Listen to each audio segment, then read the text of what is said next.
আমরা কেবলমাত্র পশ্চিমবঙ্গে দাঙ্গা বন্ধ করার জন্য ভোট দিয়েছি না, আমাদের অধিকার পাওয়ার জন্য ভোট দিয়েছি। অতএব দাঙ্গা আমরা করি না। কেন বারবার উস্কানি দিচ্ছেন? কোথায় ছিলেন আপনারা? দীর্ঘদিন ধরে পড়ে আছে। এই মানিকতলায় কটা দাঙ্গা হয়েছে, নবাবপুরে কটা দাঙ্গা হয়েছে, ভগবতীপুরে কটা দাঙ্গা হয়েছে, চণ্ডীতলায় কটা দাঙ্গা হয়েছে। আমরা দাঙ্গায় বিশ্বাসী নয়। হিন্দু মুসলিম কাঁধে কাঁধ মিলিয়ে ছোট থেকে মানুষ হয়েছি। আমরা দাঙ্গায় এমনি করব না। আপনারা এই ডায়লগ বন্ধ করুন। কিন্তু আমার প্ল্যাটফর্মে এসে, আমার মঞ্চে দাঁড়িয়ে কোনো রাজনৈতিক কথা হবে না। আমার মঞ্চে এসে সব জার্সি খুলে দিয়ে একটাই জার্সি পরে বসতে হবে। সে জার্সিটা হলো মুজাদ্দেদে জামানের জার্সি। এজন্য আমার নবী দিবসকে বন্ধ করবে আর ফ্রান্সের এমানুয়েল ম্যাক্রনের বিরুদ্ধে চিৎকার করে প্রতিবাদ করব। নিজের অবস্থানটা ঠিক করা দরকার। আমরা এই সমস্ত মঞ্চে এসে যখনই পিছিয়ে পড়া মানুষের কথা বলি, পিছিয়ে পড়া মানুষের আর্থসামাজিক অবস্থার কথা তুলে ধরি, অনগ্রসর জাতির কথা যখন বলি, সংখ্যালঘুদের কথা যখন বলি, শুধু সংখ্যালঘু বলতে মুসলিম ভাববেন না।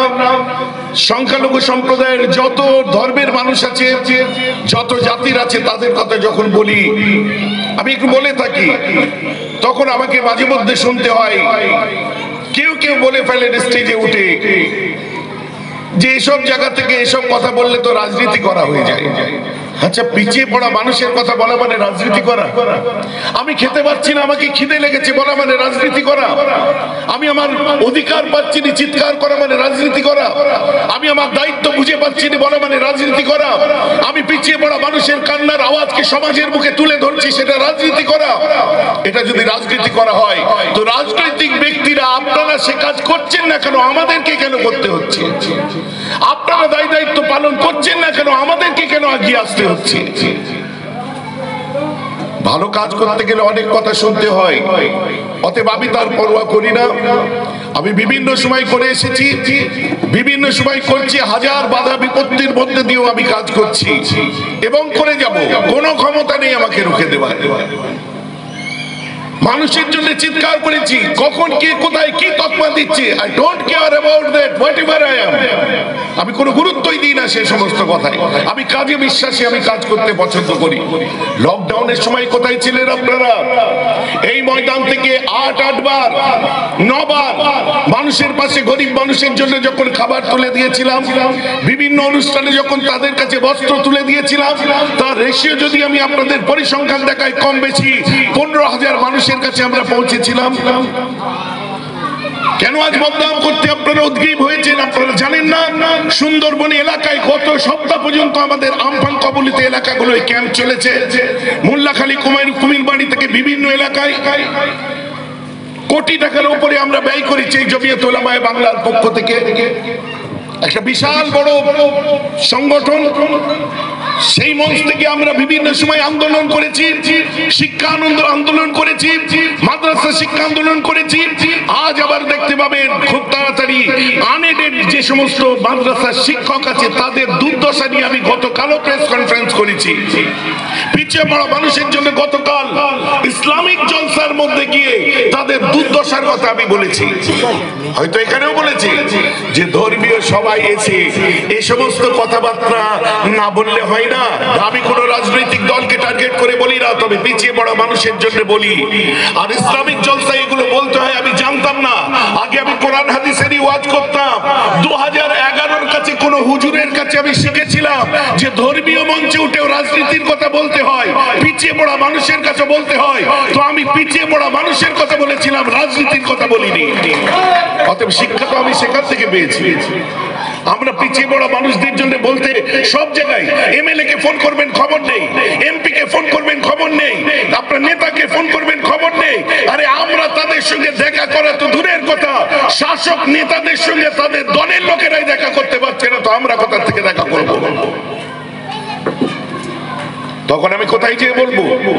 ওই সময় আমি ঠিক করেছি আমি আমার মঞ্চ থেকে বলবো, পীর আবু বকর একটা মঞ্চ করে দিয়েছিলেন জমিয়ত উলামায়ে বাংলা, যে মঞ্চ থেকে ব্রিটিশের বিরুদ্ধে হুঙ্কার তুলেছিল, যে মঞ্চ থেকে লর্ড কার্জনের বিরুদ্ধে হুঙ্কার তুলেছিলেন পীর আবু বকর, যে মঞ্চ থেকে শহীদ মিনারের ঐতিহাসিক সমাবেশ 1934 সালে 31 সালে আমার মুজাদ্দিদ জামান করেছিলেন, আমরাও সেই মঞ্চে দাঁড়িয়ে কলকাতার 4টে ইন্টেন্সকে বন্ধ করেছিলাম 2006-এ, কারণ তখনও এমন একটা আন্দোলন হয়েছিল।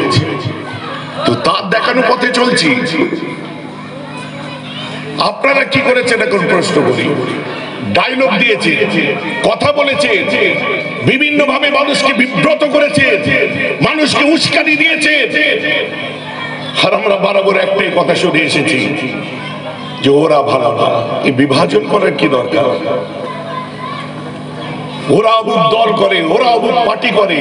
আরে আমার সংগঠনের মধ্যে 200-250 ছেলে কমিটির মধ্যে আছে, তার মধ্যে কেউ টিএমসি করতে পারে, বিজেপি করতে পারে, সিপিএম করতে পারে। ক্ষমতা থাকে তো আপনারা তাদের সঙ্গে রাজনৈতিক লড়াইটা লড়ুন। ক্ষমতা থাকলে আপনাদের দলীয় লড়াই আপনারা লড়ুন। আমার মঞ্চে এসে কোনো পলিটিক্যাল আপনার ডায়লগ দিয়ে আমাদেরকে বিব্রত করার চেষ্টা করবেন না। আমরা রাজনৈতিক অরাজনৈতিক মঞ্চে ছিলাম, আছি, থাকবো। কোন দলের মানুষ আছে না আছে ওটা দেখার বিষয় আমার নয়, কে ভালো কে মন্দ বিচার করার বিষয় আপনার নয়। আপনি আপনার মঞ্চে বলিষ্ঠ করতে চিৎকার করবেন, কারণ লাল চোখের আমরা ভয় করব না। আমার মঞ্চে চিৎকার করলে কেউ গলা টিপে ধরবে তার ভয় করব না। আমার মঞ্চে যখন চিৎকার করব, আমাদেরকে দাবিয়ে দেওয়ার ক্ষমতা কারণে ওয়াদা করে ময়দানে নেমেছি পিছিয়ে পড়া মানুষের দায়িত্ব পালন করতে। তার দয়া যদি, আল্লাহ দয়া যদি আমাদের উপর থাকে, আমরা আমাদের অদার উপরে অনড় থেকে যাব। যতই পাহাড়ে চুরমার করে দেবো আমরা। আজ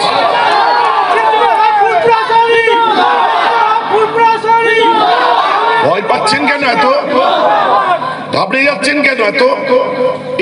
এই সিজনে মাত্র 2টো জনসভা করেছি, ময়দানে নেমে তো মাত্র 2টো জনসভা করলাম, এখনই ভয় লেগে গেল? এখন তো অনেক বাকি আছে।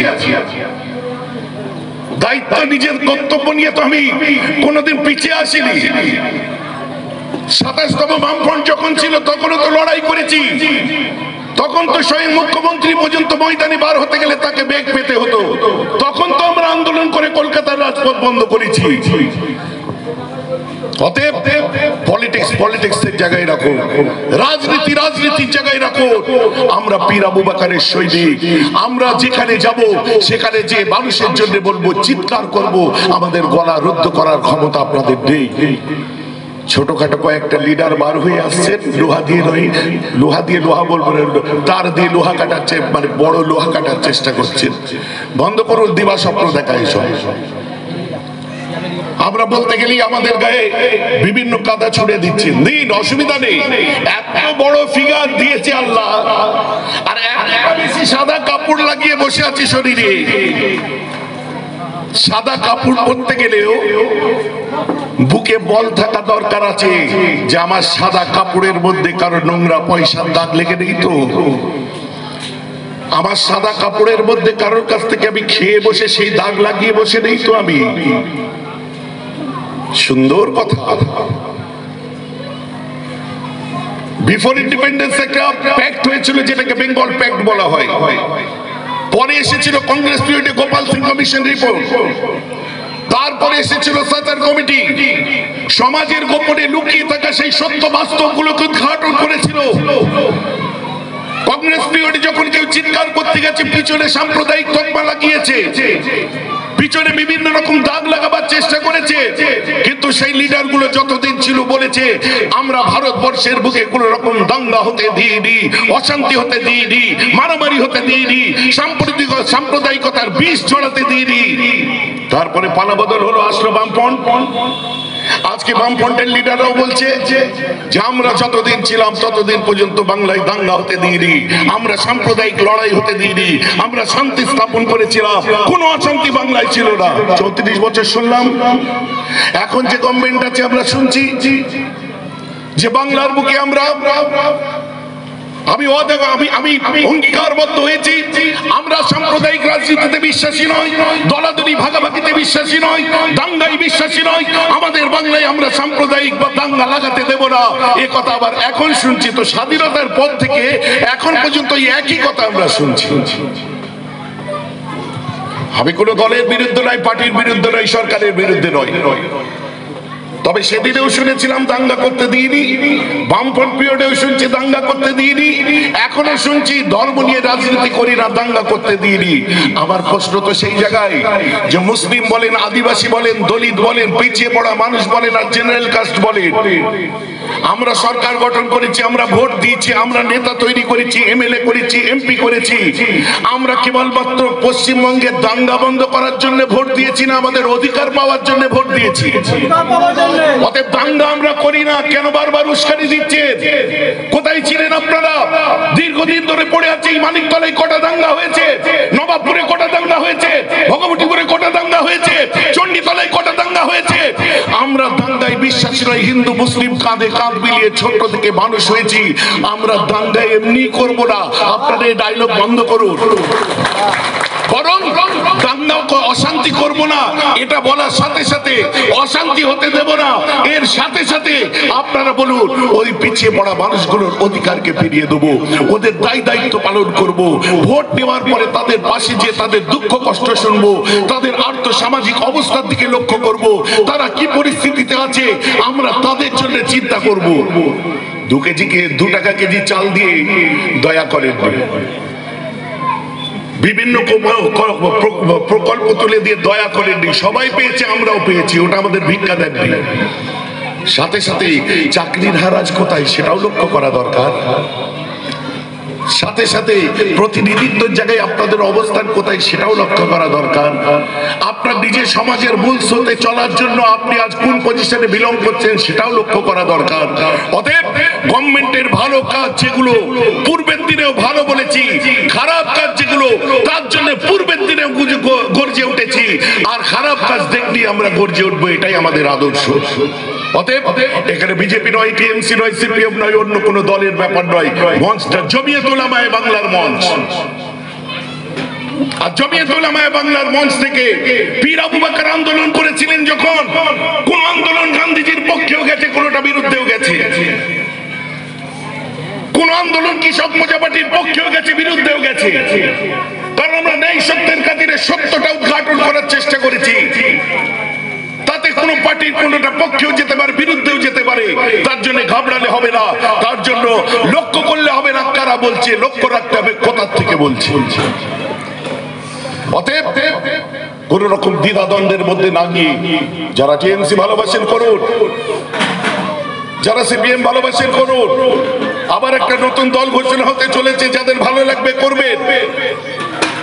যারা বিজেপি করছেন করুন, কিন্তু আমার প্ল্যাটফর্মে এসে আমার মঞ্চে দাঁড়িয়ে কোনো রাজনৈতিক কথা হবে না। আমার মঞ্চে এসে সব জার্সি খুলে দিয়ে একটাই জার্সি পরে বসতে হবে, সে জার্সিটা হলো মুজাদ্দেদে জামানের জার্সি। এখান থেকে আমরা ন্যায়ের কথা, সত্যের কথা, ভালো কথা চিৎকার করে পূর্বের দিনেও বলেছি, আজও বলছি, আগামীতেও বলে যাব। তাতে তো আরো ভৎসনা, কারো লাল চোখের পরোয়া করিনি, করছি না, করবো না। সংবিধানকে শ্রদ্ধা করি বলে যতক্ষণ আমরা কোনো প্রোগ্রামের পারমিশন পাইনি, আমি তো থানা ঘেরাও করতে বলিনি। যদি আমি বলতাম থানা ঘেরাও করে দাও, নবী দিবস করতে দেয়নি, 61তম নবী দিবস বন্ধ করে দিয়েছে, তকমা লাগিয়েছে দালালের দল। যে কমিটির মধ্যে বিজেপির কেউ আছে, থাক সে বিজেপির। 100 জন কমিটির মধ্যে একজন বিজেপির তুমি দেখলে, আর বাকিগুলোকে দেখলে না। যে বিজেপি করছে তার সঙ্গে রাজনৈতিক লড়াই লড়ো, কিন্তু নবী দিবসটা আমি করছিলাম, আমি কোন দলের আগে তার উত্তর দাও। আমি কংগ্রেসের, আমি সিপিএম এর, আমি বিজেপি।